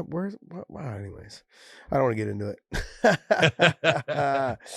Oh man, I'm glad they're finally starting to put some rankings together, which is nice. Yeah. I had heard there was some. What was his name? He writes for MMA Fighting. He put out a thing saying how stupid it was that Bellator is now copying the UFC and putting in rankings. That's the dumbest thing ever. Like, I guess it's because you weren't asked to be one of those reporters that's making the list. I wasn't asked to be one either, and we're a reporting kind of thing. I am not a reporter. I will never be a reporter. All right. Well, John, let's wrap this bad boy up, man. Hopefully you guys enjoyed this show. And hold on, let me see this real quick. Hold on. No, that one. Yeah. Hopefully you guys enjoyed. Dave was flipping through some stuff, and I wanted to hit on it if there was something. I saw Patricio up there, who is the best 145 pounder in the world, and so I wanted to touch on that real quick because if it was some news on him, but it wasn't. So, we have a busy April, John. We have back shows for Bellator, and they're freaking fire. I cannot wait. They are so good. Yeah, and the matchups. The prelims. Awesome. Prelims are going to be crazy. Prelims. Yeah, prelims are going to be crazy. I was working on them today going, God damn, that's a good fight. God damn, that's a good fight. It's going to be good. Yeah. There's some fights, though, too, that fell off. Two of them did. That fell off because of the UK stuff. Couldn't get visas. Yeah, that's okay. I know, but they were going to be some good fights. Yep. They were going to be good. Did you see your one fight is back with the guy you were talking about? I know. I'm talking really? Cryptic now. Oh, I know. But it came back. You're Derek the Barbaric. Yeah. Oh, yeah. Yes, I did see that. I'm amped. I can't wait to watch him fight, man. I enjoy it. I mean, his last fight, we were all out, ready to watch him fight, and then it was a illegal knee, right? No, it ended up being a legal kick. Illegal. Oh, that's right. Because he lifted. Remember, he was just slightly off the ground. Coming up. Yep. We went to the instant replay. Yeah. So, all right, guys. Well, hey, hopefully you guys enjoy the show. But like I said in the middle of the show, hit that little bell off to the bottom right corner. That'll let you guys know the notifications on when we drop our shows. Because right now we're playing with the algorithm, as John likes to say, use big words. We're playing with that and seeing what times are best for us to drop our shows. We're going to be dropping on Wednesdays as of right now. Before we used to drop on Thursdays, so get it a whole day earlier. And as well as we're not going to probably play around with our Sunday show too much. Probably between like 6 and 8 a.m. But we want to play around with that somewhat, but it still will be kind of in the same time. But if you hit that bell, you won't have to worry about that. You'll get the notifications. We appreciate you guys. Hit the thumbs up also, because that thumbs up will share our videos. That'll put us ahead of Arrow Hawani and Chael and everybody else that has a show, because we know our show is better, and we know you know that. That's why you're watching us. And so we want to thank you guys for watching us. We appreciate it. We really do appreciate how you guys share our show. I've noticed on Twitter a ton of people tagging me saying, hey, how great the show was, and and saying very, very, very positive things about me and how good I am on the show. I want to thank you guys for that as well.